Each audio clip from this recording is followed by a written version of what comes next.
ঘটক বলেছিল আমার বড় বোনকে দেখতে ছেলের বাবা মা আসবে শুধু। আমরা সেই হিসেবেই আয়োজন করেছিলাম। পরে দেখি ছেলের সাথে ছেলের 14 গোষ্ঠীও হাজির। লোক আসার কথা ছিল 3 জন, অথচ আসলো 15 জন। সাথে তো বাচ্চারা আছেই। বাবা আমায় আড়ালে ডেকে নিয়ে গিয়ে 12,000 টাকা হাতে দিয়ে বলল, পিয়াস, তাড়াতাড়ি বাজারে যা, গরুর মাংস মুরগির মাংস যা যা লাগে সব কিনে নিয়ে আয়। আমি আমার এক বন্ধুকে সাথে নিয়ে তাড়াতাড়ি বাজারে গেলাম। সব কিছুই কিনলাম, শুধু গরুর মাংসটা কেনা হলো না। একে তো বৃষ্টি, তার উপর গ্রামের ছোট্ট একটা বাজার, গরুর মাংস সবসময় পাওয়া যায় না। বাবাকে যখন ফোনে বললাম গরুর মাংস কোথাও পেলাম না, তখন বাবা বলল, যেভাবে পারিস গরুর মাংসের ব্যবস্থা কর, তা না হলে আমার ইজ্জত থাকবে না। বাইক ভাড়া করে ভিজতে ভিজতে গেলাম থানার বড় বাজারে গরুর মাংস কেনার জন্য। গরুর মাংস কিনে বাসায় আসতে আসতে একটু দেরি হয়ে গেল। বাবা আমার দিকে অসহায় দৃষ্টিতে তাকিয়ে বলল, দেরি করলি কেন? এত অল্প সময়ে এগুলো রান্না করবে কিভাবে? এই বৃষ্টির দিনেও বাবা ঘামছেন। চোখে মুখে বাবার ভয়ের ছাপ স্পষ্ট বোঝা যাচ্ছে। আমার মাস্টার বাবাকে এতটা অসহায় আগে দেখিনি। আমি বললাম, আপনি চিন্তা করবেন না, সব ব্যবস্থা হয়ে যাবে। আপনি ওনাদের সাথে গিয়ে বসে কথা বলুন। মাকে রান্নার কাজে সাহায্য করার জন্য আমার বড় বোন যখন রান্নাঘরে ঢুকলো, তখন আমার মা বড় বোনকে বাধা দিয়ে বলল, তুই কেন রান্নাঘরে আসলি? যা যা রুমে যা, রুমে গিয়ে তৈরি হ। বড় আপু বলল, মা তুমি পারবে না একা হাতে এত কিছু সামাল দিতে, আমি একটু সাহায্য করি। মা বলল, আমি পারবো একা সামাল দিতে, তুই তৈরি হয়ে থাক, ওরা কখন না কখন মেয়ে দেখতে চাইবে। আমি ছেলে মানুষ, রান্নার এত কিছু বুঝি না, তবে এটা ওটা কেটে দিয়ে মাকে যতটুকু পারি সাহায্য করার চেষ্টা করেছিলাম। কেউ চায়ে চিনি খায় না, কারো বা চিনি কম হয়ে গেছে, কেউ সিগারেট খাবে, তাকে সাথে নিয়ে সেফ জায়গায় যাওয়া, সাথে আসা বাচ্চাদের দেখাশোনা করা, এসব করে করে আমার ছোট ভাইটাও দেখে ক্লান্ত হয়ে গেছে। 5 মিনিট পর পর বাবা রান্নাঘরে এসে মাকে বলে, কি গো, রান্না কত দূর হলো? কপালে জমে থাকা ঘামটা মা আঁচল দিয়ে মুছতে মুছতে বলে, এই তো হয়ে গেছে, আর একটু। রান্না হয়ে গেলে খাওয়ার পর্ব শুধু। আমি আর বাবা নিজ হাতে সবাইকে খাওয়াচ্ছিলাম। বাবা বারবার বিনয়ের সহিত বলছিল, জানি না রান্না কেমন হয়েছে, কোনো ভুল ত্রুটি হলে ক্ষমার দৃষ্টিতে দেখবেন। ওনাদের খাবার খাওয়ার স্টাইল দেখে মনে হচ্ছিল ওনারা 3 বেলায় 5 স্টার হোটেলে কাঁটা চামচ দিয়ে খাবার খান, এখানে হাত দিয়ে খাবার খেতে হচ্ছে বলে ওনারা কিছুটা বিরক্ত। ওনারা যত খাবার খেয়েছে তার চেয়ে বেশি নষ্ট করেছে। বাচ্চা খাচ্ছে না বলে বাচ্চার মা ধমক দিয়ে বলে, এই তুমি খাচ্ছ না কেন? এই নাও মাংস। বাচ্চা বলে, আমি খাবো না।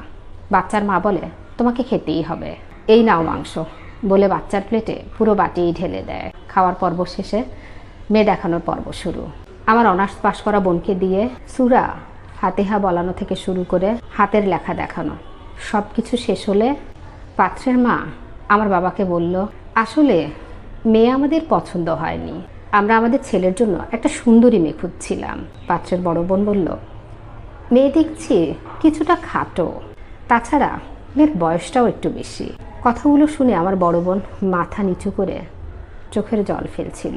কেন জানি আমার আর সহ্য হচ্ছিল না।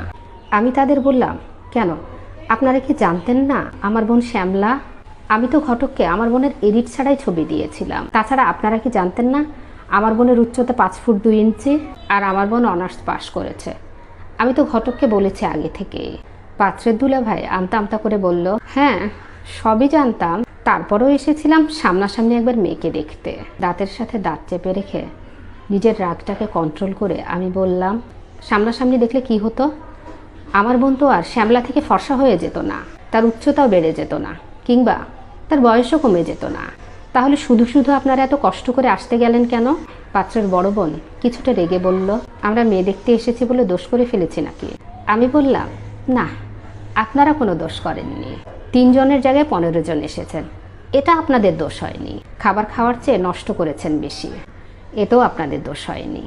আপনারা ছেলের জন্য ফর্সা লম্বা কম বয়সী মেয়ে খুঁজছেন, যার কোনোটাই আমার বোনের মাঝে নেই। সেটা জানার পরেও আপনারা এখানে চলে এসেছেন, এতে আপনাদের দোষ হয়নি। দোষ তো করেছে আমার বাপ মা, ওনারা কেন মেয়ে জন্ম দিল। দোষ করেছে আমার বোন, কেন সে আপনাদের অপমান নীরবে সহ্য করলো। দোষ তো করেছি আমি, কেন আমি আমার পায়ের জুতা খুলে এখনো হাতে তুলিনি। আমার কথা শুনে বাবা আমার গালে থাপ্পড় মেরে আমাকে থামিয়ে দিয়ে ওনাদের কাছে মাপ চাইলো। সবাই চলে গেল। বাবা আমার কাছে এসে আমার মাথায় হাত বুলিয়ে দিয়ে বলল, যেদিন নিজের মেয়ের বাবা হবি সেদিন বুঝবি মেয়ের বাবাদের কত কি সহ্য করে নীরব থাকতে হয়। রাতে আপুর রুমে গিয়ে দেখি আপু এখনও কান্না করছে।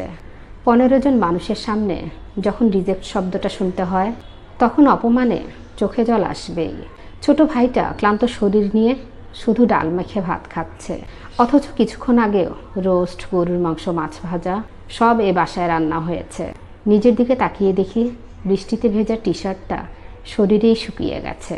আমাদের সমাজে কিছু কিছু মানুষ এখনও দলবল নিয়ে মেয়ে দেখতে যায়, তারপর কবজি ডুবিয়ে খেয়ে মেয়ে পছন্দ হয়নি বলে বুক ফুলিয়ে চলে আসে, অথচ একটা বার ভেবে দেখে না 10 জনের সামনে যে মেয়েটাকে রিজেক্ট করা হলো সেই মেয়েটা কতটা কষ্ট পেতে পারে। 2 জনের কথা বলে 10 জন গিয়ে যখন হাজির হলো তখন মেয়ের পরিবারের মানুষজন কতটা বিব্রতিকর পরিস্থিতিতে পড়তে পারে। বিয়ের কথাবার্তা চলাকালীন মেয়েকে আলাদাভাবে আপনি নিজে একবার দেখুন। যদি মেয়েকে দেখে আপনার পছন্দ হয় তাহলে বাবা মা আর সাথে 2-1 জন মুরব্বি নিয়ে মেয়ের বাসায় যান। মেয়ের বাড়িতে আগুন লাগেনি যে আপনার দলবল বাহিনী নিয়ে মেয়ের বাড়িতে ছোট লোকের মতো চলে যাবেন। মেয়ে দেখারও একটা সৌন্দর্য আছে, সেটা মেনটেন করুন।